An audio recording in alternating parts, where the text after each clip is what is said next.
We're Kieran and Sarah, and after a year and a half of long distance relationship between Canada and Norway, we bought a farm and settled in the Norwegian forest. Since then, we've been working hard on building a sustainable homestead where we can grow our own food, harvest our own energy, and collect our own water. Subscribe and follow along on our journey.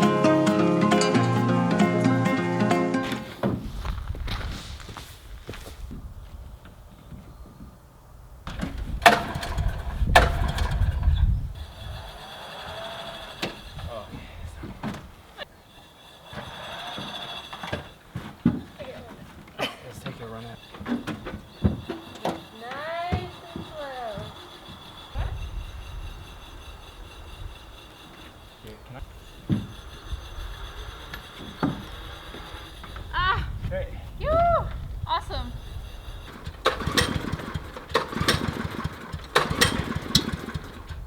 It wants So to. close.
Okay, we have to put it away now. Like, we're just having way too much fun with this thing.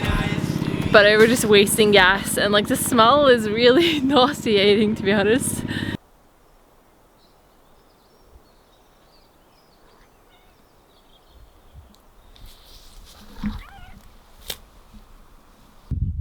I thought it was an earthworm at first, but it's got a head.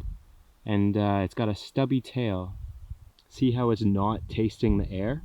Its tongue isn't flicking in and out like a snake's would. I think that this is a legless lizard. So I've been learning a lot about soil recently. All life on Earth exists on the most 1% outer layer of the Earth. In our modern time, we apparently move more soil each year than the last ice age.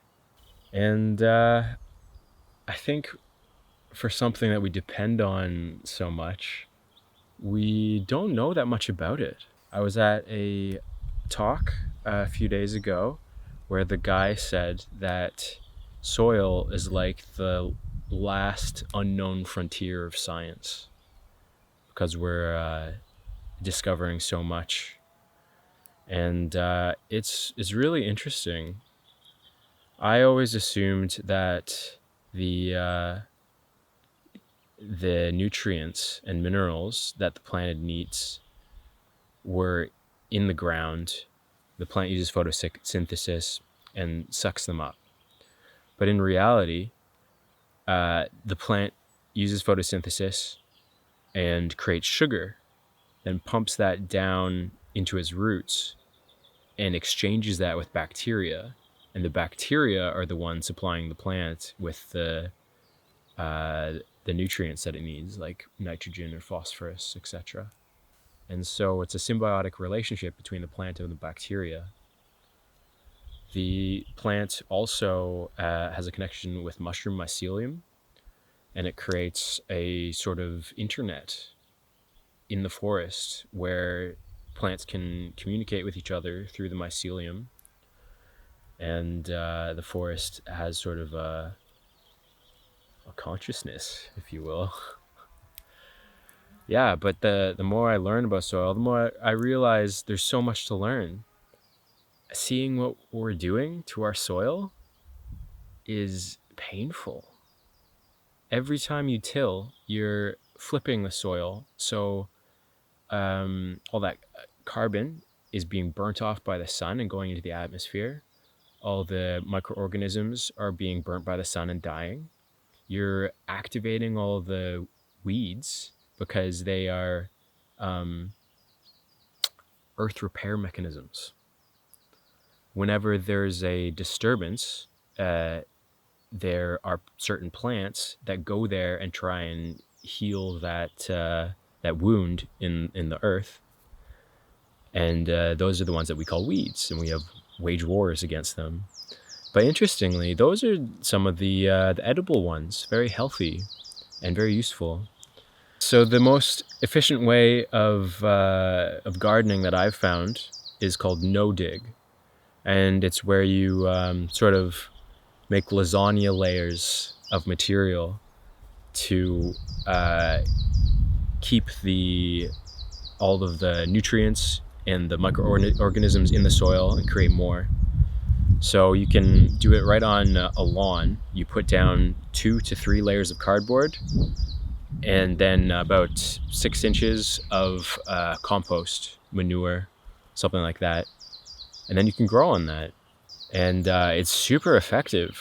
And from my experience so far, every year there's less weeds and they're very easy to pull out. They don't have like a firm grasp in the soil yet.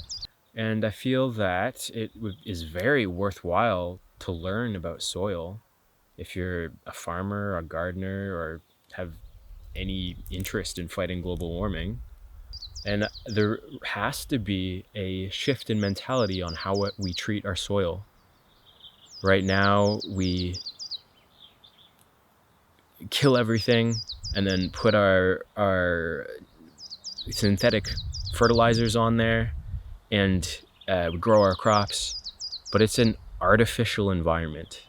Like every step is being forced. And it makes sense to me to go with the flow of energy, with nature, instead of forcing it to do what we want at every turn. And there's lots of alternatives coming out there. There's no-dig plows. So it cuts a small, a cut in the soil, plops seeds in there, and then pushes it back. So there's very minimal disturbance. And I think Sarah feels this way too, on how important soil is to humans, to the ecosystem, to the earth, and how mistreated it's being, and how long we've been mistreating it for. Like there's a plow culture. We are a plow culture, and that started back in ancient Mesopotamia. And it's very effective at short term, but not very good for long term. And if we look at what that short-term mentality has created in terms of nature, it's not very good. We're just using up all the resources, we're exploiting nature, and we're not looking into the future and thinking like, is this sustainable?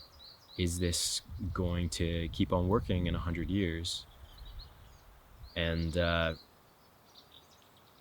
it's not. So I really hope that we shift our mentality. Oh my god, they're so cute!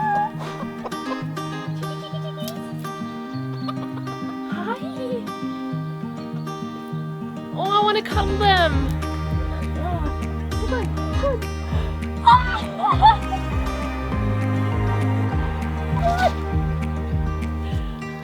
Wait, I'm coming in. Just hold it. Hold it. Oh no. Look. Look. The sounds.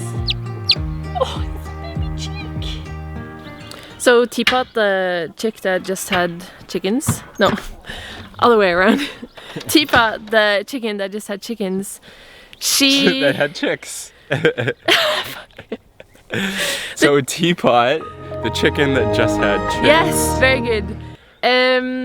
One night I forgot the chickens outside, and then when I came out to lock the door, they were all inside, and I didn't really count them. I just assumed that they were all in there. And then next day, Teapot was gone. Yeah, so we thought that she had been taken by a predator, and yeah, we were very sad. I was a little grumpy. And then like 24 hours after that, she was just there in the coop. Yeah. And it was a bit of a mystery, and she disappeared again. And we're like, what's going on? And just couldn't find her. And maybe after like 5 days, we found the place that she made her nest, like way in the back of the coop. She had dug under something, and yeah, so we just let her be for about a month. We've barely seen her for a month now, and suddenly she disappears with 4 chickies. Yeah. I'm just in the back of the coop here, and Kieran installed a window so we could look in before we shut this part underneath the coop off. But she had dug underneath the obstacle that Kieran put up, and she had built a nest like right in the corner in there. We could barely see her. We just saw some movement, so we knew that she was in there. And now she emerged 28 days later. It's really feeling like a farm now. Yeah. Every day it's we just have a feeling more and tractor, more. and Yeah. we have chickies.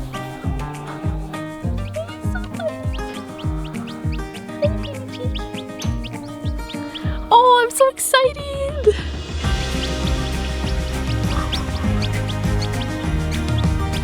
You're safe. You're safe.